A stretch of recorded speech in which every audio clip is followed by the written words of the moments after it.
ஒரு அழகான காட்டில் மிட்டு என்ற சுட்டித்தனமான குட்டி யானை வாழ்ந்து வந்தது.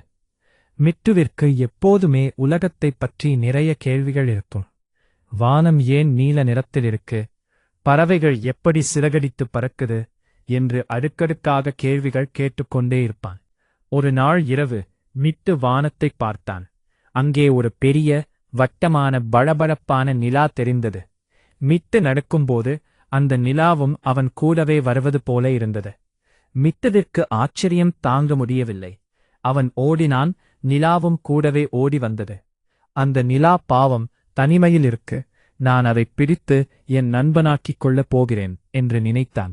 அவன் ஒரு குன்றின் உச்சிக்கு ஓடிச் சென்று தன் குட்டி தும்பிக்கையை எவ்வளவோ நீட்டிப் பார்த்தான்.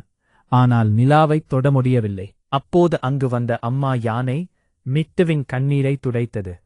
மிட்டு, அழாதே, வா, நான் உனக்கு ஒரு மேஜிக் காட்டுகிறேன் என்று அவனை அருகிலிருந்த குளத்திற்கு அழைத்துச் சென்றது.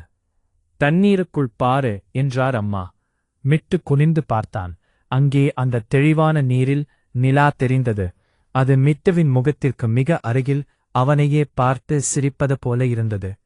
மிட்டு மகிழ்ச்சியில் துள்ளினான்.